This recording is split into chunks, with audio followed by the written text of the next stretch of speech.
Rancangan santapan jiwa My Quran Time ini dibawakan oleh MFDM Group of Companies, Trick You Equestrian dan Fraser Valley Kuala Kubu Baru.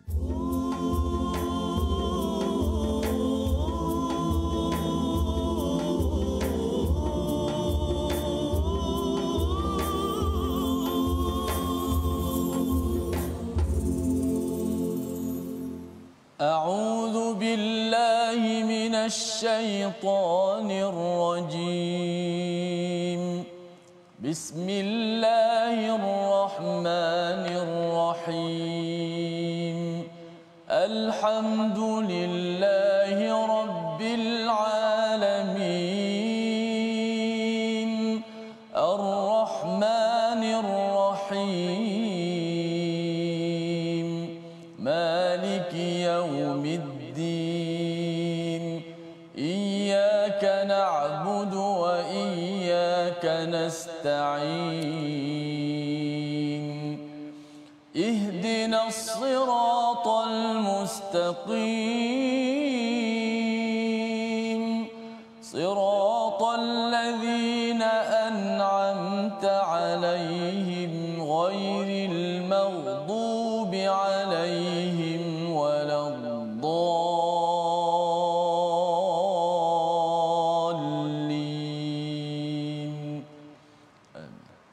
Assalamualaikum warahmatullahi wabarakatuh. Alhamdulillah wassalatu wassalamu ala Rasulillah wa ala alihi wa man wala syada la ilaha illallah syada Muhammadan abduhu wa rasuluhu. Allahumma salli ala sayidina Muhammad wa ala alihi wa sahbihi ajma'in. Amma ba'du. Apa khabar tuan-tuan dan puan yang dirahmati Allah sekalian? Kita bertemu dalam My Quran Time, baca faham amal pada hari ini. Kita berada pada Ramadan yang ke-29.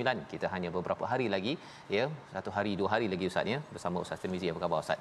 Baik, alhamdulillah. Alhamdulillah, ya.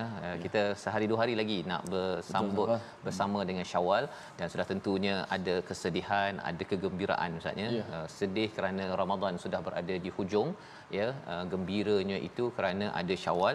Jangan pula kita terus sedih saja. Allah suruh kita meraihkan, ya, meraihkan Syawal ini dengan amalan-amalan untuk menunjukkan kesyukuran atas hadakum, ya, atas hidayah yang Allah berikan kepada kita, dapat berpuasa, dapat menunaikan banyak amal pada bulan Ramadan yang moga-moga ianya memberi kesan takwa dalam kehidupan kita seharian selepas ini, insya-Allah.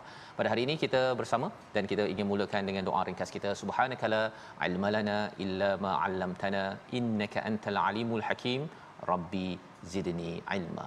Kita saksikan apakah ringkasan sinopsis bagi surah Asy-Syura halaman 488. Bermula daripada ayat 45 hingga 46, kita akan melihat keadaan orang-orang yang kafir di hadapan neraka Allah Subhanahu Wa Taala, bagaimana mereka tunduk, bagaimana keadaan mereka. Ini kita akan perhatikan dalam dua ayat, diikuti pada ayat 47 hingga 51, iaitu memenuhi seruan Allah Subhanahu Wa Taala yang memiliki langit dan bumi, dan bagaimana berinteraksi kalau kita diberikan rahmat ataupun nikmat, ataupun diberikan cabaran sayyi'ah, keburukan dalam kehidupan. Jadi mari sama-sama kita baca daripada ayat 45 hingga 47 terlebih dahulu, dipimpin Al-Fadhil Ustaz Tirmizi Ali. Silakan Ustaz. Baik, alhamdulillah. Terima kasih Fadil Ustaz Tuan Fazrul. Penonton-penonton sahabat-sahabat Al-Quran, sama-sama insya-Allah kita mulakan majlis ataupun My Quran Time, baca faham amal, dan kita dah berada di penghujung Ramadan. Sebagai kata Ustaz Faz tadi, sudah mula kita rasa sedih. Pun begitu, kita masih lagi berada di penghujung dengan kemuncak Ramadan, untuk terus kita fokus dan terus kita lipat kali ganda amalan, kerana kita tak pasti adakah akan datang kita masih lagi bertemu dengan Ramadan. Mudah-mudahan Ramadan menjadi Ramadan terbaik bagi kita, insya-Allah. Baik, kita baca ayat yang ke muka surat 488 sama, daripada ayat 45 hingga 47. A'udzu billahi minasy syaithanir rajim. Wa tarahum yu'raduna 'alaiha خاشعين من الذل ينظرون من طرف خفي وقال الذين آمنوا إن الخاسرين الذين خسروا أنفسهم أنفسهم إن الخاسرين الذين خسروا أنفسهم وأهليهم يوم القيامة ألا إن الظالمين في عذاب مقيم وما كان لهم من أولياء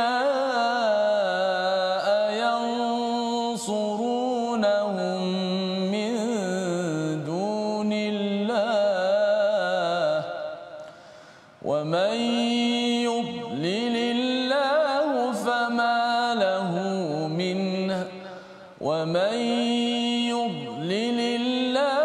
فما له من سبيل استجيبوا لربكم من قبل أن يأتي يوم لا مرد له من الله ما لكم من ملجأ يومئذ وما لكم من نكير صدق الله العظيم. Astagfirullahalazim, itulah bacaan daripada ayat 45 hingga 47 sebentar tadi, menyambung kepada apa yang telah kita ikuti, bagaimana Allah nyatakan pada ayat 44 semalam, iaitu barang siapa dibiarkan sesat oleh Allah maka tidak ada baginya pelindung setelah itu. Kamu akan melihat orang yang zalim ketika mereka melihat azab berkata, apakah ada jalan untuk kembali? Adakah jalan untuk kembali ke dunia untuk beramal, menambah amal yang ada? Malah kalau kita berada pada Ramadan ini Ustaz ya, berbaki sehari 2 hari ini pun kita perlu manfaatkan. Kerana apa? Kerana ia adalah peluang untuk kita menambah amal yang mempunyai ganjaran yang besar. Tak nak nanti sampai satu hari nanti kita mengatakan bahawa saya nak kembali balik pada bulan Ramadan untuk saya beramal ya. Apakah perkara ini sebagai pelajaran daripada ayat yang kita bincangkan semalam. Dan pada hari ini kita melihat kepada apakah realiti di akhirat itu untuk kita ambil pelajaran agar kita tidak menjadi seperti dalam ayat 45, wa tarahum yu'raduna 'alaiha khashi'ina minadh-dhul, iaitu pada hari itu mereka dihadapkan kepada azab Allah, dan pada waktu itu apa yang berlaku? Mereka khusyuk ya atas kehinaan yang berlaku kerana banyak derhaka, banyak silap yang dibuat, jenayah yang dibuat semasa di dunia. Ini yang kita boleh perhatikan kalau orang dekat penjara Ustaz ni, mahkamah bila disabitkan kesalahan, orang itu akan tutup muka ya, malu, walaupun dulu dialah yang amat bangga masuk ke Facebook, masuk ke beri ucapan dan sebagainya untuk membuat sesuatu rosak dan jenayah dalam sesebuah negara. Jadi ini adalah sesuatu yang berlaku di akhirat yang kita harapkan kita tidak jadi begini tuan-tuan ya, kita tidak jadi begini ya. Yang dzuruna min tarfin khafi, iaitu mereka melihat neraka itu dalam keadaan yang lesu sambil pandang anak mata ya, maksudnya dengan gitu, pasal ia amat menakutkan ya. Seperti kalau katakan ada orang yang digantung kan, digantung kerana kes bunuh ke ataupun kes mengedarkan dadah dan sebagainya.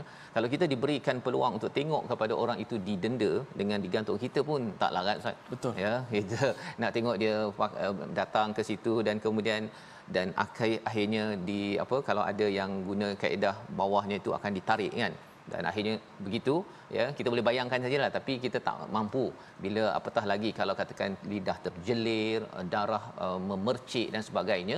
Perkara-perkara itu adalah amat-amat mendebarkan. Dan pada waktu ini orang-orang yang pernah berbuat derhaka dan tidak bertaubat itu, orang-orang kufur, akan melihat secara letih, lesu dan menggunakan hujung pandangan mata sahaja. Bagaimana pula orang yang beriman? Allah nyatakan waqala allazina amanu innal khasirina allazina khasiru anfusahum wa ahlihim yaumal qiyamah, iaitu orang beriman bercakap memang rugilah orang-orang yang rugi ya. Mereka rugi bukan sekadar untuk diri mereka tetapi juga merugikan ahli keluarga mereka Ustaz ya. Ahli keluarga masuk ke dalam neraka itu, naudzubillah min zalik, dia bukan sekadar untuk diri mereka, untuk keluarga mereka juga. Apa kaitannya? Kalau seseorang itu dia rugi pada diri, kita tahu bahawa dia diazab. Tetapi apa kaitan dengan ahli keluarga? Kalau ahli keluarganya juga dia tidak didik dengan Quran, tidak ajak untuk solat, dia tidak tegur kepada perkara-perkara yang tidak betul, maka akhirnya ahli keluarga juga ke dalam neraka, dua-dua tak ada manfaat.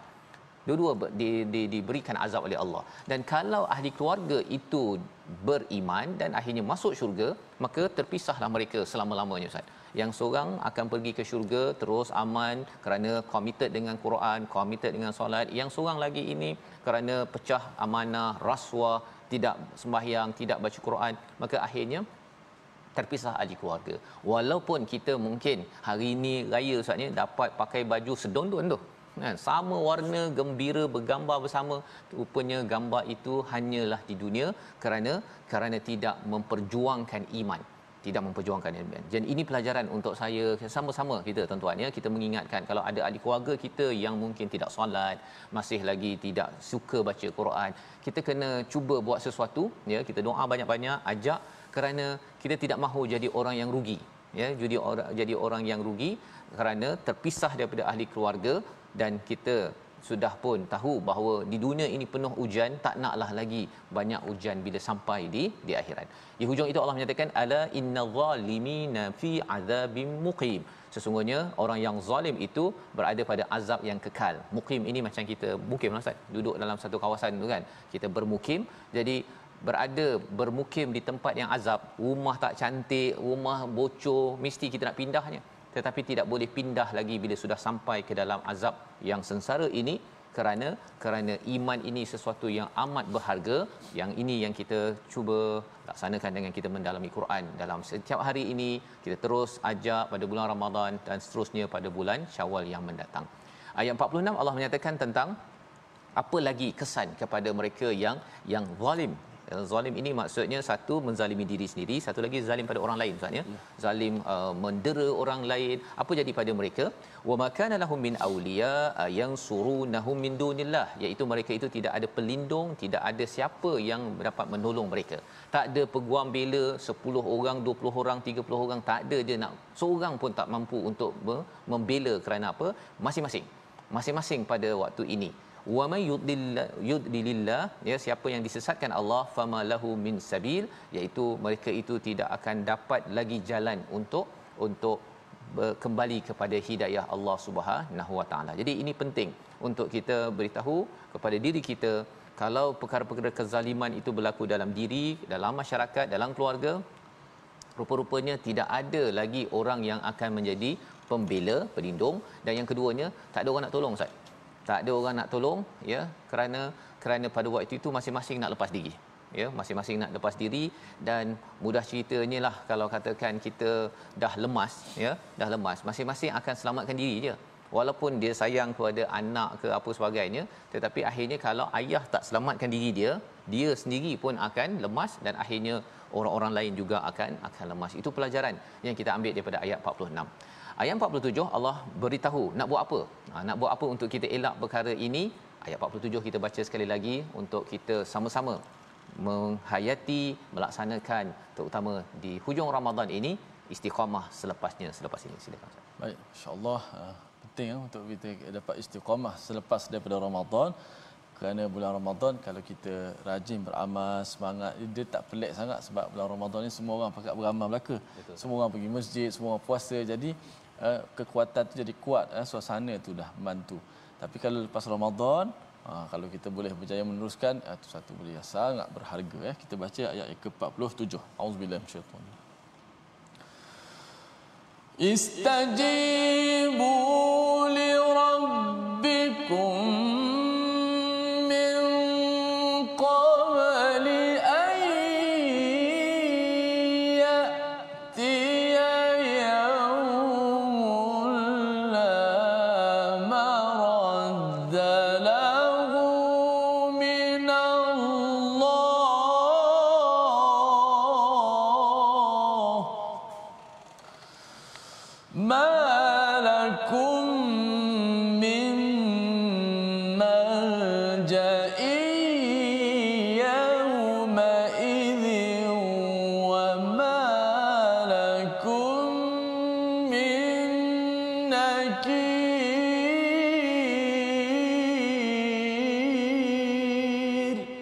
Sadaqallah.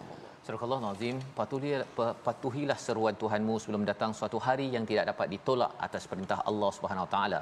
Pada hari itu kamu tidak dapat berlindung, tempat berlindung, dan tidak pula dapat mengingkari dosa-dosamu. Jadi ada 3 perkara penting kita diingatkan dalam ayat ini. Awalnya Allah kata istajibu li rabbikum min qabl, ya, iaitu kita jawablah, kita patuhlah kepada seruan Allah Subhanahu Wa Taala, serius, ya, serius dalam mematuhi peraturan Allah. Ada yang kata kita dah Ramadan habis ustaz ya, Syawal nanti kita main-main jelah kan, happy lah kan kata kena happy dengan happy itu lain kan. Kalau kita happy kita bergelar farah, ya, nanti kita akan tengok ayatnya ada perkataan itu.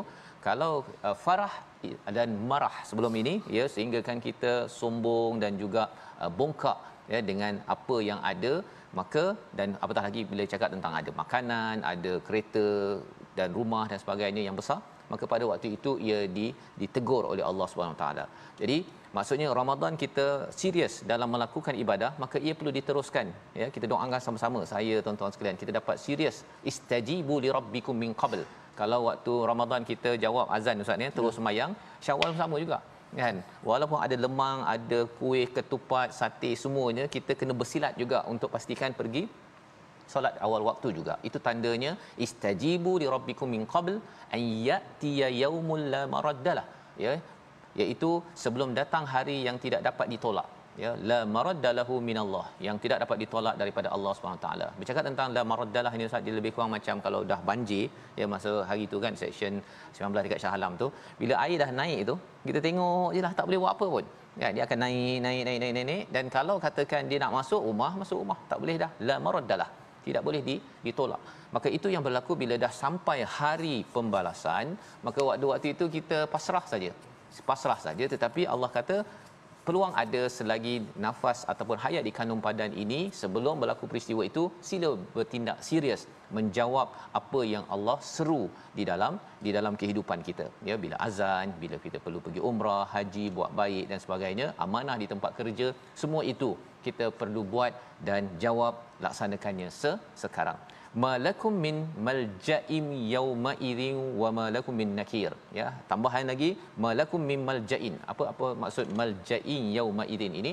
Tidak ada tempat perlindungan, tidak boleh pergi ke terowong ke, nak pergi ke smart tunnel ke, nak berlindung daripada kiamat masuk dalam peti besi ke, tak ada, ya, habis segala-galanya pada waktu itu. Dan yang ketiga Allah cakap wa malakum min nakir. Apa maksud wa malakum min nakir? Kalau dekat mahkamah ustaz, ya, kalau katakan seorang itu dituduh sebagai pesalah, kemudian datang pula ahli keluarga, ya, bayar, dia kata tak ada anak saya tak ada buat begini, tak betul apa sebagainya, dan kemudian ada pula peguam bela yang bela, kemudian bila katakan perbicaraan ditangguhkan, boleh bayar pula tu, datang orang bayar 1 juta 2 juta untuk istilahnya dia nak bukan dia nak lepas daripada ni, cuma dia nak boleh keluar daripada kawasan itu. Maka pada waktu itu nakir tidak lagi berkesan. Tidak boleh lagi mak cakap oh anak saya tak bersalah ataupun ada kuncu-kuncunya, ya. Kalau orang kaya saja boleh buat macam tu. Dia ada anak saudara ataupun dia boleh transfer duit 1,000 ataupun 1 juta, okey, masuk buat sesuatu, kan. Panggil lawyer, panggil peguam bela apa sebagainya untuk menyatakan bahawa saya tidak bersalah. Tetapi di akhirat nanti tak boleh, Ustaz. Habis semua peguam bela itu pun kena dakwa juga kalau tidak berteraskan kepada kebenaran yang ada. Dan ini sebagai pelajaran untuk kita tak nak jadi orang yang dinyatakan sebentar tadi zalim. Maksudnya zalim ini satu kepada diri, kepada keluarga, juga kepada masyarakat, dan sudah tentunya ada juga zalim itu berbuat dosa kepada Allah Subhanahu Wa Taala. Jadi kita perhatikan perkataan pilihan kita pada hari ini, sama-sama kita saksikan, iaitu zaqa ataupun zawaqa, maksudnya merasa. Ini adalah perkataan bercakap tentang azab di akhirat nanti, di mana dirasakan, maksudnya dirasakan kepada mereka azab tersebut. Kalau zaman kita ataupun di dunia ini dirasakan itu dalam bentuk kita kadang-kadang terkena air panas sikit pun kita rasa dah tak tahan dah, ya. Allah menyatakan tentang orang yang berada di akhirat nanti, kalau dia zalim dan dia rasa bahawa selama ini di dunia dia ada peguam bela, di sana rasakan tak ada peguam bela, dan pada waktu itu tidak ada orang yang boleh membantu. Maka itulah pelajaran untuk kita sama-sama elakkan, dan juga kita akan sama-sama melihat pelajaran selepas rehat nanti. Apa sebab Ya, apa sebab mengapa ada orang pada zaman Nabi itu diingatkan tapi degil, ya. Pelajaran juga untuk kita zaman sekarang. Kalau kita ataupun rakan kita macam mana formula degil ustaz ya, dia ada formula degil sebenarnya yang Allah beritahu agar bukan suruh kita buat, tetapi untuk kita elakkan, pasal ia mungkin pernah berlaku dalam diri saya, banyak boleh berlaku ustaz ya, dan juga pada diri tuan-tuan yang bersama dalam My Quran Time pada hari ini. Jadi kita berehat sebentar, kembali selepas ini untuk kita memerhati apa psikologi manusia Allah bongkarkan agar sesuatu itu kita jadikan pelajaran, jangan sampai kita jadi orang yang degil. My Quran Time, baca, faham, amal, insya-Allah.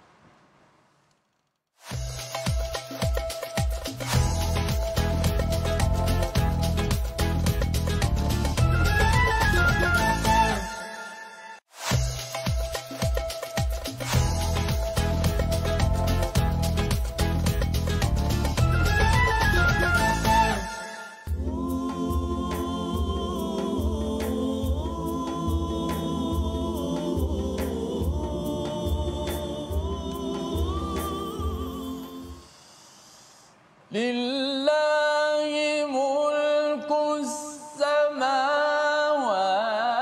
wal ardi yakhluqu ma yasha'u yahabu liman yasha'u inathan wa yahabu liman yasha'u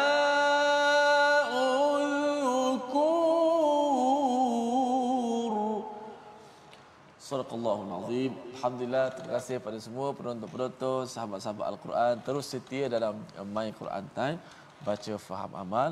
Insya-Allah pada ayat yang ke-49 ni sangat besar maknanya peribadi pada diri saya sendiri. Dan saya dekat awal kahwin itu Safas menanti cahaya mata dalam lebih kurang 4 tahun lebih juga. Jadi ayat ni juga selalu saya bila dalam keadaan sedih, saya akan memerhatikan ayat ini, akan baca ayat ini, memberi semangat motivasi kepada saya bahawa kuasa itu milik Allah Subhanahu Wa Taala. Itu Safas, tak ada boleh. Okey. Jadi kita nak ambil tajwid sikit pada hari ini. Kita lihat slide kita untuk tajwid. Inna alaika illal balagh, sempurnakan huruf ghain ketika waqaf. Banyak juga di kalangan kita baca Quran huruf ghain di hujung melakukan sedikit kesalahan. Kesalahan pertama ialah menipiskan ghain tu. Illal balagh. Ramai baca gitu. Dia bukan balagh, tebal. Balagh, bukan, yang salahnya balagh, menipiskan ghain. Sama juga ghairil maghdu, bukan mar, ditebalkan huruf ghain walaupun ketika waqaf, apatah lagi sebelum tu berbaris di atas. Itu huruf ghain. Yang kedua kesalahan tidak menjelaskan huruf ghain lah. Illal balagh, bunyi macam tu je. Tak tahu huruf apa yang mati di hujung. Jadi huruf ghain, bunyikan huruf ghain, sifat dia suara yang dilepaskan sifat rakhawah huruf ghain tu. Illal balagh, in alayka illal balagh. Begitu. Wallahu a'lam. Terima kasih ucapkan kepada Ustaz Tirmizi untuk huruf ghain pada hari ini Ustaz ya. Huruf ghain ini dia kalau tak baca betul-betul tu dia kadang-kadang mudahnya dia ra Ustaz kan. Okey, ra, dan ia memerlukan kesungguhanlah sebenarnya. Satu huruf yang istimewa dalam bahasa Arab ya, walaupun mungkin adalah dalam bahasa Perancis mungkin ada Ustaz ya, bunyi ra begitu tu, untuk sama-sama kita menghargai dan baca dengan lebih jelas insya-Allah. Kita ingin menyambung kepada ayat yang ke-48 ya, 48 hingga 51, di mana ayat 48 ini adalah satu pujukan kepada Nabi. Dalam masa yang sama juga Allah membongkar psikologi manusia yang kita harapkan psikologi ini kita dapat jaga-jaga ya, jangan sampai kita terperangkap ya dalam keadaan ini, tetapi kita dapat kawal dengan apa yang digariskan di dalam surah ini pada halaman 488. Jom kita baca ayat 48 hingga ayat 51, pimpin Al-Fadhil Ustaz Tirmizi. Baik, sama-sama kita baca ayat 48 hingga 51 muka surat 488 ini. Tarannum jiharkah insya-Allah. A'udzu billahi minasy syaithanir rajim.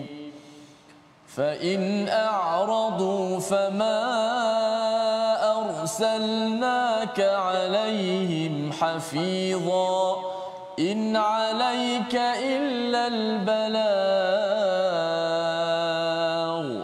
وإنا إذا أذقنا الإنسان منا رحمة فرح بها وإن تصبهم سيئة بما قدمت أيديهم فإن الإنسان كفور لله ملك السماوات والأرض يخلق ما يشاء يهب لمن يشاء إناثا ويهب لمن يشاء الذكور أو يزوجهم ذكرانا وإناثا ويجعل من يشاء عقيما إنه عليم قدير وما كان لبشر أن يكلمه الله إلا وحيا أو من وراء حجاب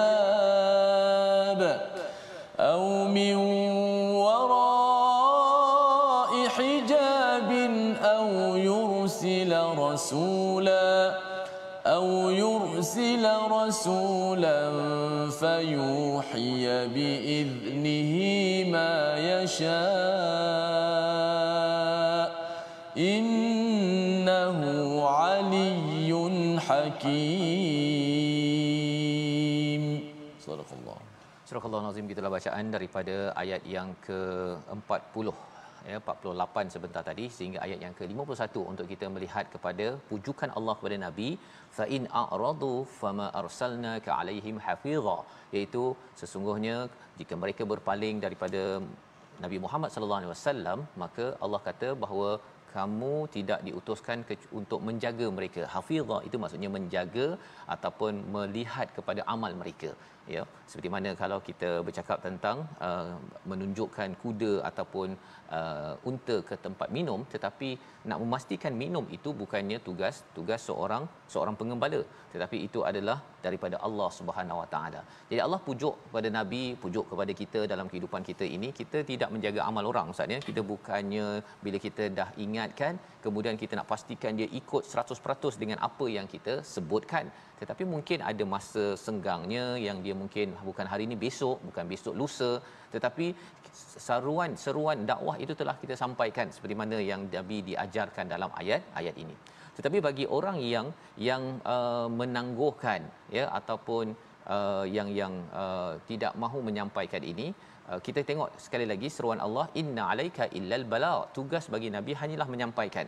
Dan sebab manusia ini layan tak layan, ikut tak ikut kepada seruan kebaikan, Allah nyatakan wa inna idza azaqnal insana minna rahmatan fariha biha, ya, iaitu apabila seseorang itu diberikan rasa, ya, rahmat, dapat kebaikan, maksudnya dapat sesuatu anugerahlah, pada waktu itu ialah seorang manusia itu dia mudah untuk fariha biha, ya, dia suka untuk farah, ya, farah. Jadi itu sebabnya farah dalam al-Quran ini kebanyakannya negatif, Ustaz. Tak boleh overjoy, tidak boleh melampau gembira, tapi ada yang dibenarkan, iaitu kalau farah kepada siapa, Ustaz? Farah kepada Al-Quran. Dia bukan farah kepada farah. Ya, farah kepada orang, kepada apa, harta ke apa, itu kita ambil sekadarnya, tetapi jangan kita melampau-lampau. Tanda farah itu ialah apabila kita ambil masa yang banyak, mengingatnya banyak, menguruskannya banyak, berbanding dengan apa yang disuruh oleh Allah SWT. Tapi kalau farah dengan Al-Quran, maka itu yang digalakkan. Banyakkan masa bersama dengan Al-Quran, kaji, baca, faham, dan kita beramal dengan Al-Quran. Itu okey, sebagaimana dinyatakan dalam surah Yunus ayat yang ke-58. Baik. Tetapi kalau perkara yang tak baik berlaku, ya, wa in tusibhum sayyi'atum bima qaddamat aydihim fa innal insana kafur. Jika mereka ditimpa dengan keburukan, tadi rahmat, satu dapat rahmat, dia rasa saya punya ilmu yang menyebabkan saya dapat kejayaan ini. Bila kita dapat rahmat, maksudnya balik kampung, ya, mungkin apa yang berlaku pada orang yang farah, yang kita harapkan bukan kita, dia gembira sangat bapa balik kampung, Ustaz. Dia balik dan dia makan dan dia minum, dia beraya sampai lupa sembahyang. Betul, apa lagi? Dia lupa nak baca Quran dah. Quran sebulan syawal habis. Kan? Pasal apa? Pasal farah. Itu petanda-petanda yang kita doakan keluarga kita, ya, anak-anak kita, adik-adik mungkin cuti seminggu, jangan sampai kita bergelar farah, ya. Jangan bergelar farah. Dan kalau ada ke orang yang begini, apa jadi? Kalau dia dapat rahmat, dia gembira sangat, tapi dapat keburukan, apa jadi pada dia? Allah nyatakan bima qaddamat aydihim, dengan sebab apa yang mereka buat itu, fa innal insana kafur, mereka kufur, sehingga kan mereka mempersalahkan Allah Subhanahu taala. Mengapa Allah bagi ujian Covid pada saya sehingga kan orang yang saya sayangi pergi? Mengapa Allah bagi ujian pada saya saja, tak bagi pada dia? Semua perkara-perkara itu adalah tanda seorang yang kafur. Mengapa jadi begitu? Kerana dia tak jaga emosi, Ustaz. Dia tak jaga emosinya, dan emosi kita ini, tuan-tuan, dijaga oleh apa? Keimanan kita kepada Al-Quran. Ya, dengan iman kita pada Allah, pada Al-Quran, pada 6 rukun iman yang ada, emosi kita terkawal. Pasal apa? Pasal ini adalah daerah kawalan. Kena kawal. Tapi bila dah sampai akhirat nanti, matashtahi, apa saja nak, apa saja mataddaun, kita boleh minta sahaja daripada Allah Subhanahu Wa Taala. Ayat 49 yang ustaz kata, ustaz selalu baca, ayat ini adalah berkaitan dengan siapa sebenarnya milik segala-galanya. Ya, pasal orang yang kafur ini, dia kalau dia hilang sesuatu, ustaznya, dia rasa macam mengapa hilang, mengapa sakit. Dia rasakan bahawa kaki dia adalah milik dia, padahal kaki ini milik Allah.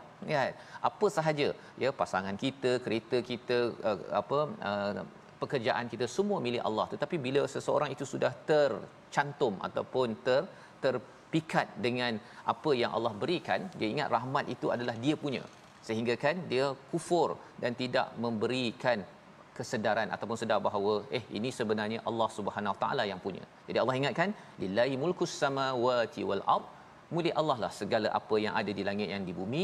Yakhluqu ma yasha, Allah yang ciptakan apa yang dia nak, ya, nak bagi lebih kaya, lebih miskin ke, dapat banyak, sakit tak sakit, semua adalah anugerah Allah. Dan satu lagi adalah yahabu liman yasha'u inatha wa yahabu liman yasha'u dhukur, iaitu Allah memberi hadiah anugerah, iaitu anak perempuan, dan memberi anak lelaki kepada siapa yang dikehendaki. Jadi penciptaan langit bumi ini diberikan sama ayat dengan penganugerahan seorang anak perempuan dan anak lelaki. Ya, satu ialah kerana orang musyrik, Ustaz, dia memandang anak perempuan ni hina. Ya, dia rasakan dapat anak perempuan, kan, dapat anak lelaki, dia happy sangat. Sebenarnya dua-duanya adalah ciptaan daripada Allah yang mencipta langit bumi ini, dan Allah yang bagi.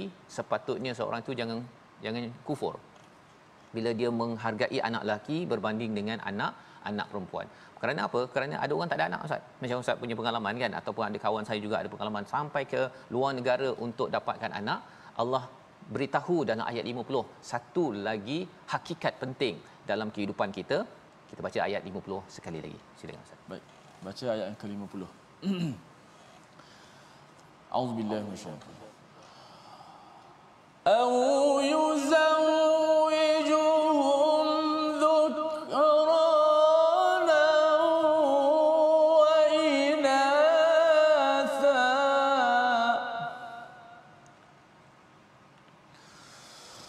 au yuzawwijuhum dhukrana wa inatha wa yaj'alu man yasha'u 'aqima innahu 'alimun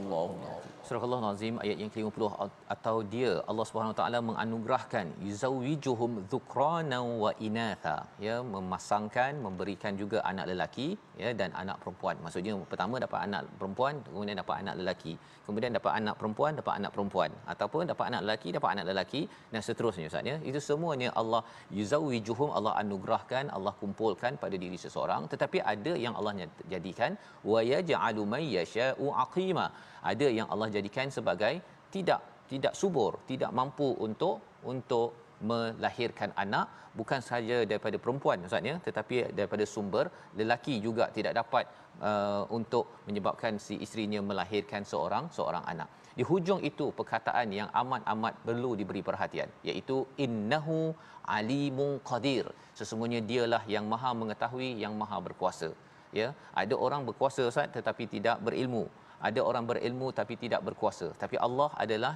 yang amat berilmu, yang amat berkuasa. Apa kaitan dengan penciptaan ataupun kelahiran anak ataupun yang tak ada anak? Sebenarnya Allah lebih mengetahui apa yang sesuai bagi kita. Ya, ada orang yang sesuai dapat anak terus, ada yang seseorang itu dapat anak lambat sikit, ada yang sesuai terus tak dapat anak. Kerana apa? Kerana mungkin kita rasa bahawa alamak saya tak dapat ni, kan. Tetapi ada orang yang saat bila dia tak ada anak, dia berbuat baik itu lebih banyak lagi daripada orang yang ada anak, kan. Dan orang yang ada anak dia pun cakap saya ni tak dapat buat baik dengan orang di luar pasal sibuk menjaga anak. Rupa-rupanya itu juga adalah peluang untuk berbuat baik, kan. Jadi orang yang ada anak cepat, anak lambat ataupun langsung tak ada anak, semuanya Allah tahu apa kesan apa yang kita baca sebelum ini, rugi ke tak rugi. Pasal kita tidak mahu jadi orang yang tak ada anak rugi dan orang yang ada anak pun rugi Ustaz, ya. Sebelum ini saya ada cakap tentang profesor saya dulu kat US tu, dia kata saya nak 3 orang anak saja, tak nak ramai, pasal dulu ramai anak untuk tolong bajak tanah. Dia rasakan anak adalah untuk bajak tanah saja zaman pertanian, kan. Tapi sekarang ni tak payah, kan. Kita 3 orang dah cukup, ya, pasal nak jaga susah, ya. Memang mencabar, tetapi di sebalik itu adalah peluang untuk berbuat amal, dan Allah izinkan pada orang yang 3-3, yang 5-5, tetapi bukanlah dia menyatakan bahawa anak ini adalah sebagai menyusahkan, sebagai liability, sebagai nak pergi bajak tanah je Ustaz. Kalau bajak tanah je nilai seorang anak, memang itu sebagai satu penghinaan, dan Allah menyatakan Allah yang lebih tahu, Allah lebih mengetahui, dan Allah Maha berkuasa. Ya, seperti Nabi Zakaria tak ada anak tapi akhirnya diberi anak. Nabi Ibrahim lewat dapat anak Ustaz, ya. Semua itu untuk kita sebagai orang yang beriman akan terpana dengan kehebatan Allah Subhanahu Wa Taala. Bukannya bila kita tak ada anak pertama, kedua, ketiga, 4, 5 kita rasakan alah ini normal, tak ada apa-apa. Ia adalah satu tanda keimanan dan sekaligus ia adalah amanah, ya. Iman dan amanah ini akan beriringan untuk kita tunaikan yang terbaik apabila kita dianugerahkan pasangan dan juga anak di dalam kehidupan kita. Wa ma kana li basharin, ya, iaitu di akhirnya, dan tidak layak bagi seorang manusia berbicara dengan Allah kecuali dengan perantaraan wahyu atau daripada belakang tabir atau dengan mengutus utusan, iaitu malaikat dengan izinnya. Sesungguhnya dia maha tinggi lagi maha bijaksana. Selepas Allah menyatakan Allah ini mengetahui dan Allah ini amat berkuasa, Allah bawakan tentang wahyu, ya. Allah bawakan tentang wahyu. Mengapa? Kerana dengan wahyu inilah kita dapat menunaikan amanah Ustaz, ya. Tadi nak anak kan, nak anak, maka dengan wahyu kita dapat tunaikan amanah, membawa kepada iman. Itu yang kita akan bincang esok, bagaimana Allah menyatakan kitab dan iman ini seiringan. Kalau tidak, Nabi pun tak tahu pasal kitab dan iman. Dan kita, ayah ibu yang ada anak, ya, ataupun yang belum berkahwin, macam mana kita nak bawa kepada keluarga yang membawa pada iman? Sudah tentunya asasnya daripada Quran sebagai sumber cahaya. Kita tidak mahu kita gembira di atas dunia kerana menyambut anak kita, kan, tetapi rupa-rupanya di akhirat mukanya ataupun kita akan diistilahkan pada ayat 45 tadi al-khasirin. Kerana apa? Kerana terpisah daripada pasangan dan anak yang ada, termasuklah juga berbuat perkara-perkara yang menyalahi syirik kepada Allah sebagaimana Allah tegur pada ayat yang ke-45 sebentar tadi. Membawa pada resolusi kita pada hari ini, kita saksikan. Yang pertama, jangan zalimi diri sendiri dan tidak melakukan perbuatan syirik yang akhirnya memberi kesan kepada keluarga kita. Yang pertama. Yang kedua, kita sampaikan dakwah dan sebar kebaikan bagi meneruskan legasi Nabi Muhammad sallallahu alaihi wasallam sebagaimana dalam ayat 48, teruskan sampai, kerana kita tidak menjaga amalan orang lain, tak jaga rezeki orang lain, tak jaga hidayah orang lain, sampaikan sahaja. Itu peranan kita. Jangan sampai kita kecewa ataupun kita pula berbuat dosa lain kerana kecewa orang tak ikut kepada apa yang diperintahkan. Yang ketiga, yakini kerahsiaan Allah dengan jalan syariat yang betul, iaitu apabila kita tahu bahawa segala apa yang ada, penciptaan langit dan bumi, siapa dapat anak tak dapat anak, semuanya itu kekuasaan Allah. Bagaimana kita mendepani kepada semua perkara itu? Kita ikuti dengan perkara syariat. Bukannya kita jumpa bomoh dan dapat anak, bukan jumpa bomoh untuk kita berjaya, bukan jumpa bomoh untuk mengelakkan hujan kerana nak buat kenduri pada bulan Syawal yang akan datang nanti. Kita berdoa bersama insya-Allah. Bismillahirrahmanirrahim. Alhamdulillahi rabbil alamin. Wassalatu wassalamu ala asyrafil anbiya'i wal mursalin wa ala alihi wa sahbihi ajma'in. Allahumma ya Rahman ya Rahim ya Karim ya Azim. La ilaha illallah rabbul arshil azim. لا إله إلا الله رب السماوات السبع ورب العرش الكريم. سبحان الله وبحمده عدد خلقه ورضا نفسه وزنة عرشه ومداد كلماته. اللهم إنا نعوذ بك من جهد البلاء ودرك الشقاء وسوء القضاء وشماتة الأعداء. اغفر لنا الذنوب التي تنزل البلاء، واغفر لنا الذنوب التي تحجب الدعاء، يا من ذكره دواء وقاعته شفاء، يا رب الأرض والسماء. يا الله يا الله، لا تعذبنا لا تعذبنا فلا نقوى على عذابك. نرجو رحمتك ونخشى عذابك. اللهم وأجرنا من النار، اللهم أجرنا من النار، اللهم وأجرنا من النار. اللهم إنك عفو تحب العفو فاعف عنا. اللهم إنك عفو تحب العفو فاعف عنا يا كريم. وصلى الله على سيدنا محمد وعلى آله وصحبه وسلم، والحمد لله رب العالمين. Amin amin ya rabbal alamin. Moga-moga Allah mengurniakan, mengabulkan doa kita pada hari ini. Yang kita doakan Ramadan kita pada tahun ini adalah doa Ramadan yang penuh dengan doa kehambaan kita kepada Allah Subhanahu taala, kerana kita tahu bahawa Allah lah pencipta langit dan bumi. Yang perlu kita sebarkan kesedaran ini kepada seluruh masyarakat dengan tabung gerakan Al-Quran.